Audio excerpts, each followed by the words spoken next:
Prime, podcast for curious mind. Halo, ketemu lagi di Uang Bicara menavigasi kamu supaya tetap cuan bersama saya Alin Wiratmaja. Di episode spesial PHP alias Pemilu Harapan Pemuda kali ini, kita akan ngulik program yang dijanjikan Alwen Ong. Dia adalah caleg PKS dari daerah pemilihan Sumatera Utara 1. Alwen ngejanjiin bakal meningkatkan kesejahteraan UMKM. Urusan UMKM ini memang sering jadi bahan jualan para politikus. UMKM yang jumlahnya 98% dari pelaku usaha di Indonesia selalu dipuja-puji sebagai tulang punggung ekonomi lah, penyelamat bangsa lah, macam-macam pokoknya. Tapi nasibnya nih gak kunjung membaik ternyata dari pemilu ke pemilu. Nah, ada apa nih yang ditawarin Alwen buat UMKM? Menarik atau normatif kayak yang sudah-sudah? Sebelum dimulai, disclaimer on ya, ini bukan ajakan untuk memilih caleg atau parpol tertentu. Silahkan dicermati dan dianalisis sendiri. Oke, langsung aja kita obrolin di Uang Bicara.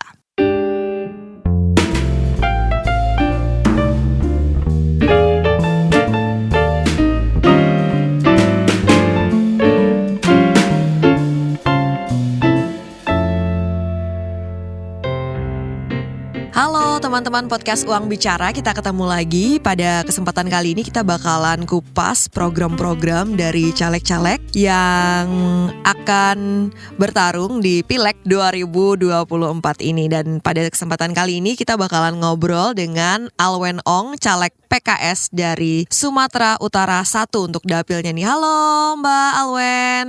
Halo Mbak, apa kabar? Kabar baik. Jadi kita mau ngobrolin soal programnya dulu. Tapi sebelumnya kita perkenalan dulu deh Mbak Alwen. Boleh nggak kenalin dirinya untuk teman-teman podcast Uang Bicara? Oke, Assalamualaikum warahmatullahi wabarakatuh. Salam sejahtera untuk kita semua. Halo teman-teman sekalian, perkenalkan nama saya Alwen Ong.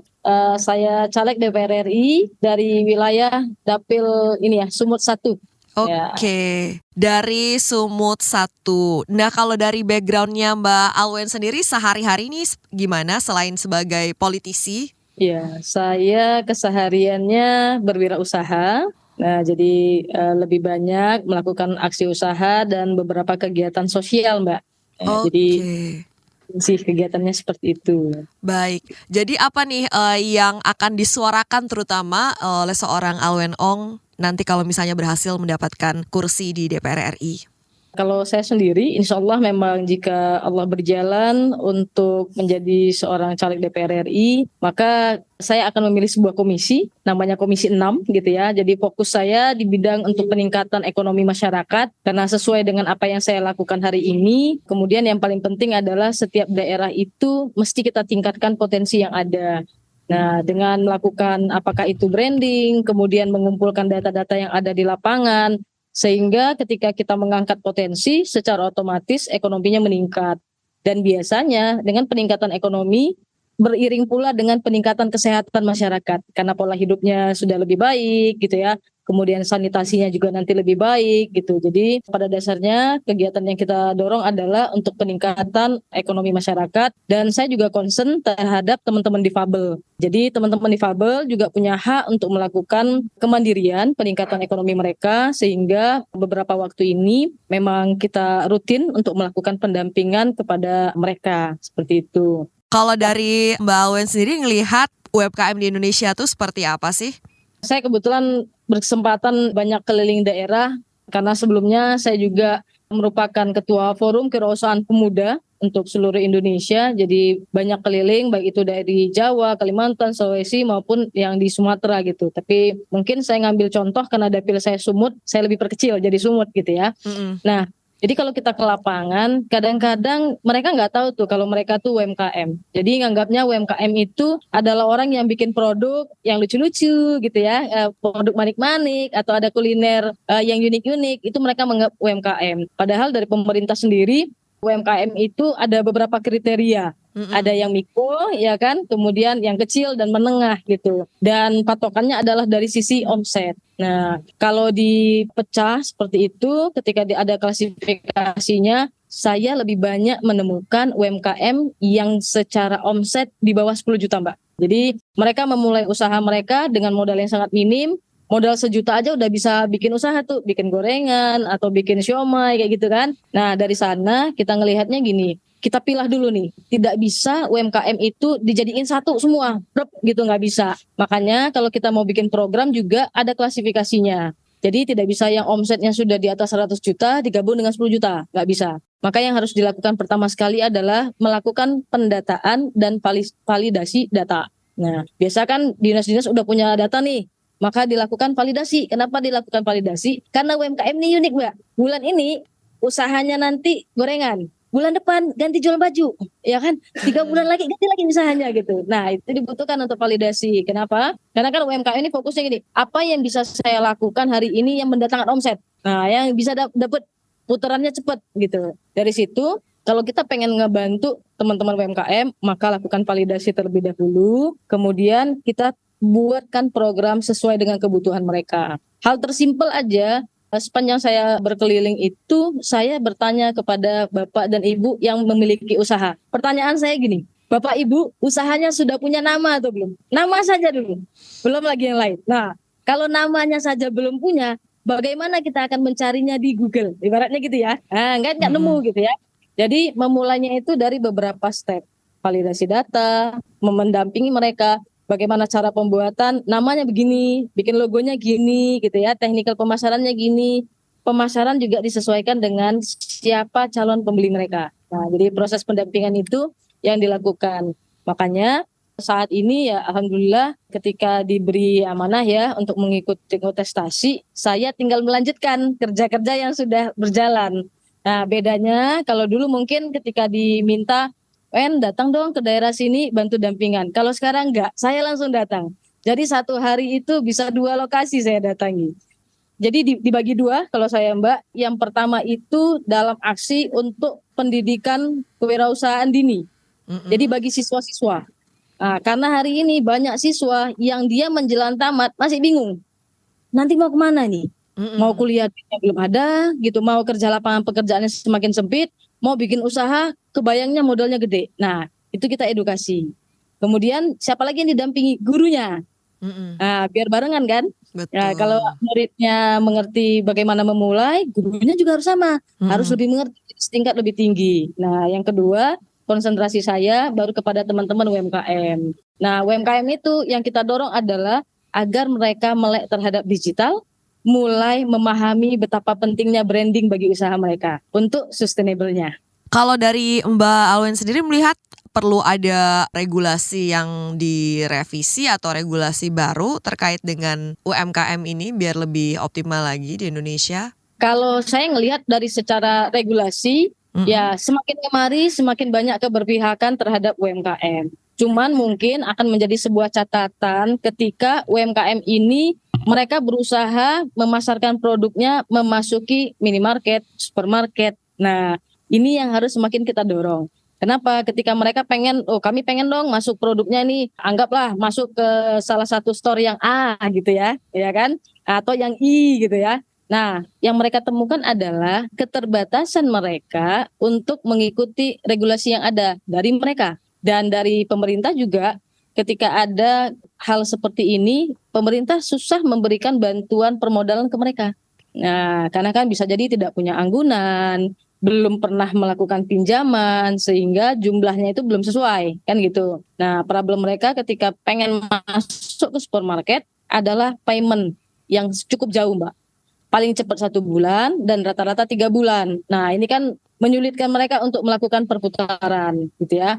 Nah, dari sisi pemerintah, beberapa waktu yang lalu saya diminta pendapat tentang kredit yang dengan bunga hanya 3% gitu ya. Yang subsidi bunga ya. Benar, tapi sepanjang saya bertemu dengan teman-teman UMKM nggak pernah ketemu tuh kredit segitu gitu ya. Paling hebat itu yang 6% setahun dan itu sulit mereka mengaksesnya. Tapi di lapangan bertaburan nih, maaf ya kalau mungkin saya katakan teman-teman itu banyak yang terkena lingkaran mekar kuncup kalau kita bilang. Jadi kredit dengan bunga yang begitu tinggi. Nah, ini mungkin juga harus menjadi catatan penting bagi pemerintah. Karena aspek permodalan itu kan salah satu hal yang dibutuhkan oleh UMKM. Nah, mungkin kalau secara regulasi saya lebih concern ke sana dan lebih mendorong bagaimana program pemerintah ini tepat sasaran. Terutama seperti COVID kemarin ya, ada bantuan bagi UMKM nilainya 1,2 gitu. Banyak yang tidak mendapatkan.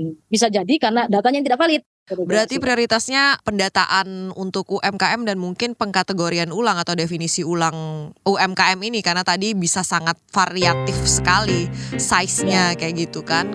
Itu tadi Alwen Ong, calon legislatif dari Partai Keadilan Sejahtera PKS dari daerah pemilihan Sumatera Utara 1 yang udah jelasin alasannya mengusung program soal UMKM. Masih banyak yang bakal kita obrolin lagi, jadi jangan kemana-mana, tetap di Uang Bicara. Satu kata yang mendeskripsikan cinta, respect. Jahat. Selfless. Komunikasi. Itu kata mereka soal cinta. Dengarkan Love Buzz di kbrprime.id. Tersedia juga di platform mendengarkan podcast lainnya. Love Buzz.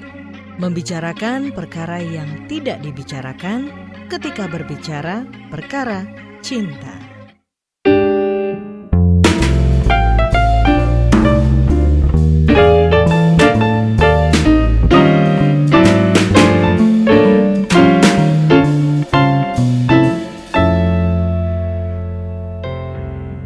Kamu masih mendengarkan Uang Bicara bersama saya Alin Wiratmaja. Di episode kali ini kita sedang ngobrolin soal program yang dijanjikan oleh Alwen Ong, calon legislatif dari Partai Keadilan Sejahtera PKS, daerah pemilihan Sumatera Utara 1. Kita lanjut lagi yuk.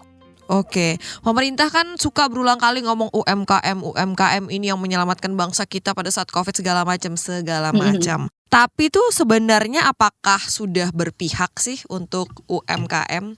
Nah, ini yang saya lihat adalah pertama dalam proses perizinan. Secara perizinan lebih mudah karena sudah menggunakan metode OSS. Mereka butuh PIRT misalnya, sekarang jauh lebih mudah dalam hal perizinan gitu. Nah, asalkan mereka mau mendatangi atau didatangi sama teman-teman yang dari dinasnya gitu. Nah, tapi di sini ada problem, Mbak. Kenapa saya bilang problem? Bulan lalu kita baru menyelesaikan proses pendataan dan pendampingan bagi UMKM di salah satu daerah. Nah, kenapa mereka takut untuk mendaftarkan usahanya, untuk mendaftarkan NIB usahanya? Karena mereka dibayang-bayangi kalau UMKM itu begitu dia mendaftar maka mereka akan kena pajak. Nah, itu jadi momok gitu ya. Sehingga yang harus dilakukan saat ini adalah pemerintah berusaha mendampingi masyarakat dengan menggandeng pihak perpajakan juga. Jadi jalannya bareng. Jadi pembuatan NPWP-nya bisa bareng, kemudian diberi edukasi ke masyarakat. Nah, tatanan pajak itu nilainya di angka berapa baru mereka terkena pajak. Dikenakan wajib lapor di angka berapa. Nah, itu harus disampaikan. Sehingga kalau saya melihat perlunya dari dinas-dinas untuk melakukan jemput bola ke daerah. Itu kalau yang saya lihat ya. Mbak Alwen, kalau kita lihat Undang-Undang Cipta Kerja sendiri, kalau dari perspektif UMKM nih, apa ada catatan baik yang positif maupun yang negatif? Kalau saya sekilas melihat ya, jadi saya belum benar-benar secara detail untuk melihat Undang-Undang Cipta Kerja sendiri, tapi salah satu program yang sangat kami rasakan adalah kemudahan untuk melakukan akses perizinan. Nah, itu sangat kita rasakan dengan adanya OSS, jadi itu tidak memberatkan kepada teman-teman UMKM. Mungkin catatan besarnya adalah seluruh instansi yang terlibat, baik itu dari perizinan, dari dinas UMKM-nya, dinas perdagangannya, ini harus collab. Ya, harus sama-sama berkolaborasi, enggak membebankan kepada satu dinas saja gitu.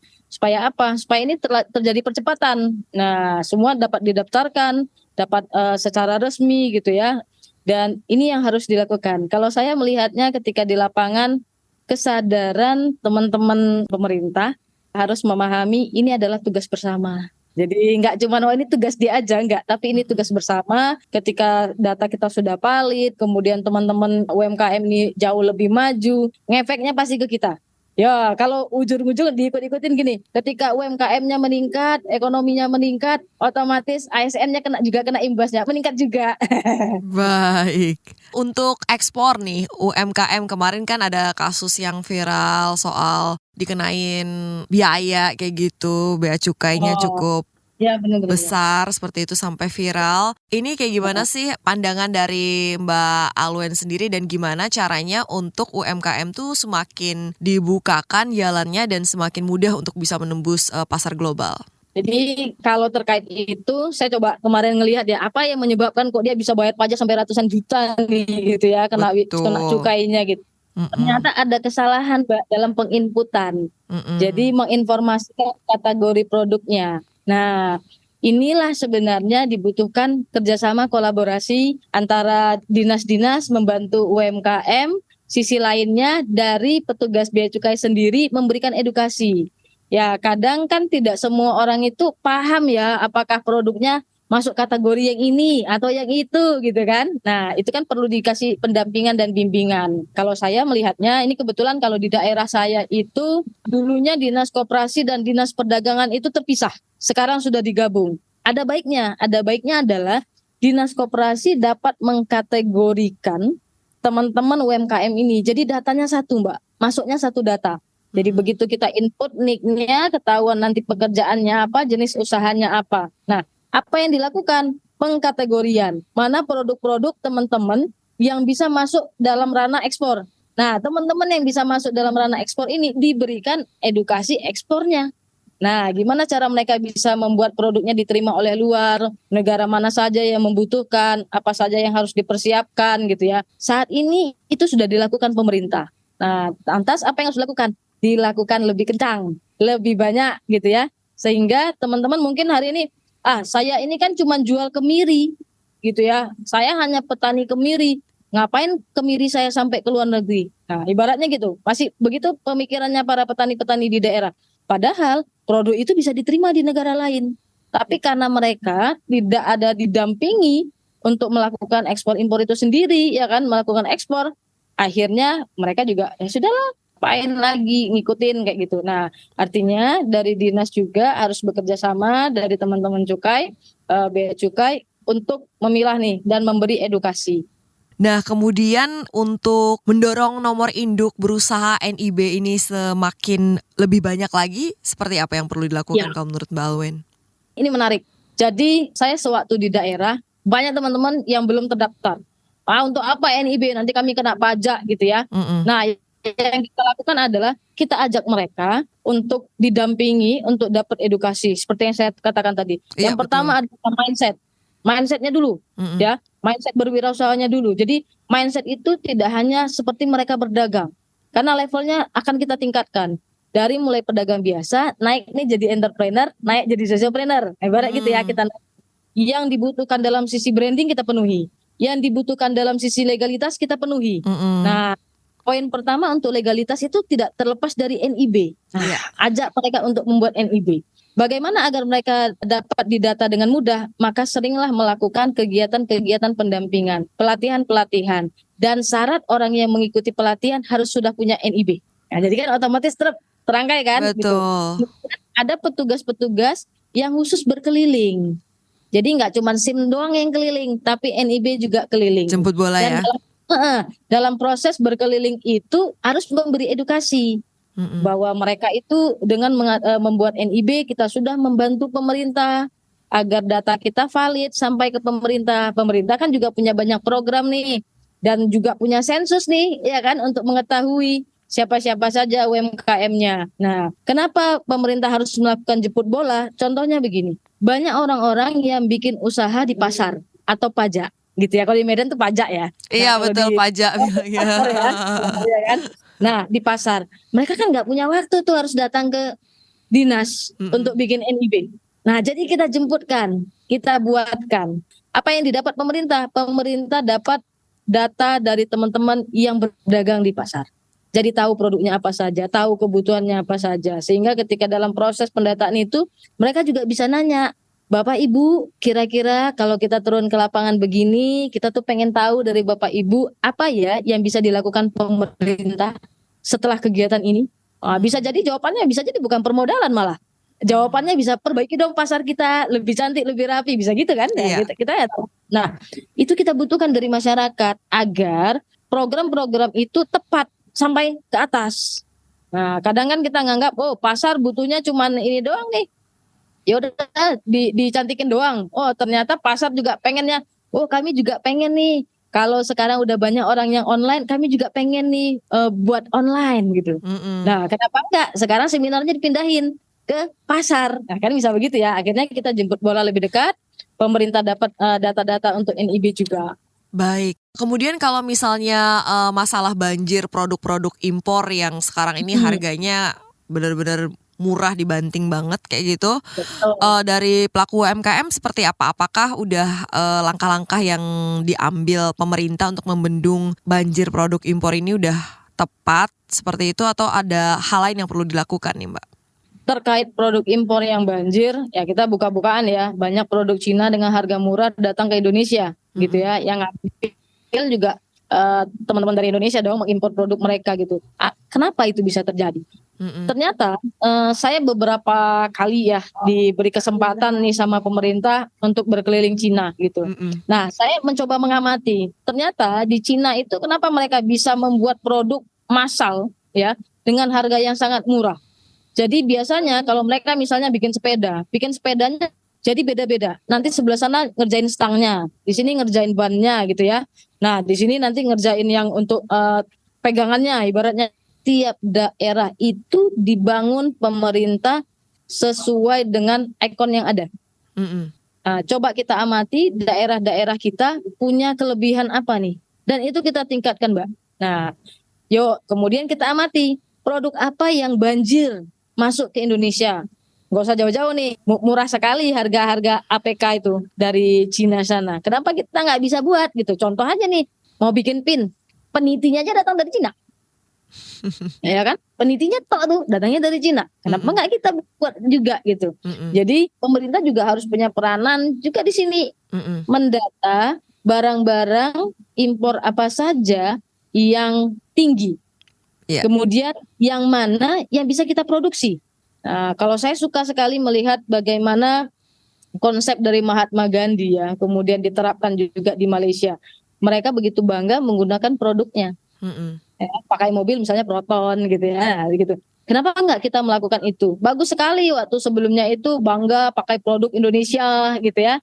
Nah, kemudian dari sisi pemerintah mencoba untuk melakukan pendataan potensi daerah, dari masyarakat juga mencoba kenapa enggak saya yang memproduksi ini? Mungkin enggak gitu ya. Nah, di sini yang harusnya menjadi sebuah pandangan ke kita, banyak peluang-peluang yang bisa dilakukan di Indonesia kalau daerah kita memang terangkat secara potensinya. Nah, jadi diangkat satu persatu. Jadi nggak tubrukan, ibaratnya oke, di Jawa itu memang sudah terkenal bahwa batik di sana murah dengan bahan yang murah gitu. Ya udah nggak apa-apa, Jawa fokus aja jadi daerah batik gitu.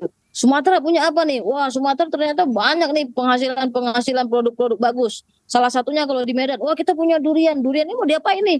Bisa nggak diolah? Mulai dari buah sampai kulitnya ibaratnya kayak gitu kan. Nah, dibutuhkan nggak nih? Mau dikirim kemana gitu. Nah, itu potensi yang ada di setiap daerah itu Mbak yang kita angkat gitu. Sehingga produk-produk asing pun masuk ke daerah kita, nggak apa-apa tahap awalnya kita membayar lebih mahal daripada produk asing gitu ya. Karena kita udah menumbuhkan, kita cinta produk Indonesia. Lebih baik uangnya berputar untuk Indonesia daripada kembali ke negara orang lain. Iya. Nah, yang harus mencontohkan pertama sekali adalah para pemimpin negeri kita. Wah, Mantap itu contoh-contohnya itu ya. Baik.